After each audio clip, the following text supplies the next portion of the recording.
Assalamualaikum warahmatullahi wabarakatuh. Perkenalkan, nama saya Muhammad Hamami, AP4 Malam, Mapel Komunikasi Bisnis. Di sini saya akan mempresentasikan komunikasi bisnis. Menurut Rosenberg et al. 1977 mengidentifikasi komunikasi bisnis sebagai pertukaran gagasan, pendapat, informasi, instruksi, dan sebagainya yang memiliki tujuan tertentu yang disajikan secara personal melalui simbol-simbol untuk mencapai tujuan organisasi. Dalam definisi tersebut, bila kita perhatikan secara seksama, mengandung 6 unsur pokok komunikasi bisnis. Yang pertama, bertujuan; kedua, pertukaran; ketiga, gagasan; keempat, saluran personal; kelima, simbol; dan keenam, pencapaian tujuan organisasi. Dengan demikian, dalam komunikasi bisnis, selain kita memperhatikan tujuan yang hendak dicapai organisasi, juga harus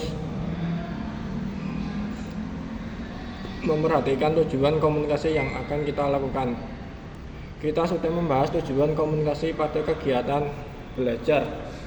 Yang pertama, kita ambil dari rumusan tujuan komunikasi yang paling populer, yaitu menginformasikan; kedua, mendidik; ketiga, menghibur; keempat, mempengaruhi. Dalam komunikasi bisnis, tujuan komunikasi tersebut tentu saja merupakan bagian dari upaya mencapai tujuan organisasi bisnis. Yang kedua, ruang lingkup komunikasi bisnis. Ruang lingkup di sini menunjuk pada lingkungan organisasi bisnis. Dalam lingkungan tersebut ada sejumlah pihak yang berkepentingan yang mempengaruhi organisasi secara keseluruhan. Seperti dalam peta komunikasi organisasi tadi, komunikasi itu dilakukan pada lingkungan internal organisasi dan lingkungan eksternal organisasi. Pada lingkungan internal, organisasi tersebut memiliki stakeholder internal seperti para manajer dan karyawan. Pada lingkungan eksternal, organisasi memiliki stakeholder eksternal seperti para pelanggannya atau perusahaan lain seperti perusahaan distributor dan pemasok. Inilah lingkungan eksternal yang masih berada dalam lingkungan tugas organisasi. Namun ada juga lingkungan paling luar yang mempengaruhi organisasi seperti perkembangan teknologi, perubahan politik, dan kondisi sosial ekonomi. Ringkasannya, ruang lingkup di sini menunjukkan lingkungan yang menjadi sasaran komunikasi yang dilakukan atau menjadi komunikasi dari komunikasi bisnis yang dilakukan organisasi. Tujuan komunikasi bisnis dan unsur komunikasi meliputi 5 unsur yang dikenal 5W+1H. Yang pertama, komunikator; yang kedua, pesan; ketiga, media; keempat, komunikan; dan kelima, efek. Sedangkan aktivitas komunikasi di dalam kegiatan bisnis harus terdapat unsur-unsur tersebut. Adapun unsur-unsur berkomunikasi bisnis adalah sebagai berikut. Terdapat tujuan; setiap komunikasi tersebut memiliki tujuan yang telah ditentukan dan sejalan dengan tujuan organisasi. Yang kedua, ada pertukaran; setiap komunikasi melibatkan setidaknya 2 orang atau lebih. Yang ketiga, berisi informasi, gagasan, opini, instruksi. Ini adalah isi dari pesan yang terdapat dalam komunikasi, di mana bentuknya bisa beragam tergantung situasi, kondisi, dan tujuannya. Yang keempat, memanfaatkan saluran personal. Setiap komunikasi dapat dilakukan dengan bertatap muka, memanfaatkan media khusus jika ingin menjangkau banyak orang. Yang kelima, memakai simbol. Maksudnya adalah metode atau alat yang digunakan untuk berkomunikasi sehingga dapat dimengerti oleh penerima pesan, simbol atau pesan atau sinyal. Yang keenam, pencapaian target, di mana tujuan tersebut telah ditentukan sebelumnya oleh manajemen.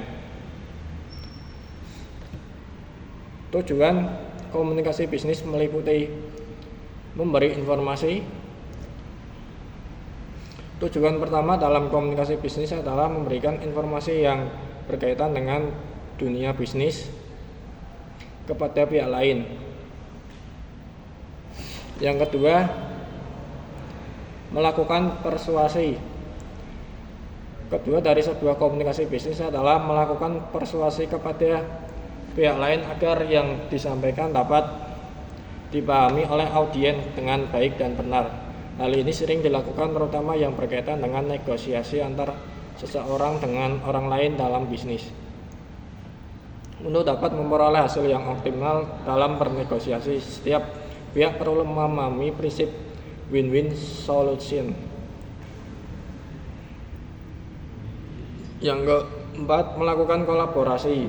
Tujuan ketiga dalam komunikasi melakukan kolaborasi.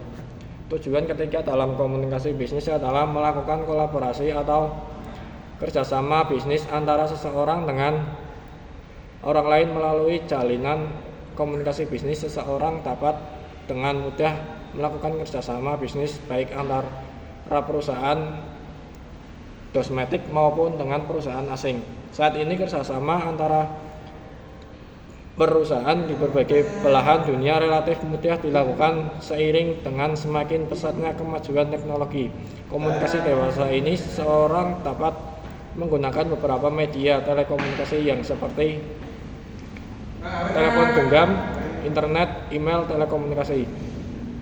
telekonferensi.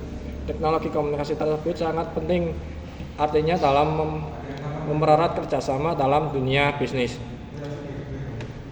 Konsep komunikasi bisnis mencakup berbagai aspek yang penting untuk aktivitas dan efisiensi dalam beroperasi di lingkungan bisnis. Konsep utama dalam komunikasi, yang pertama, komunikasi internal.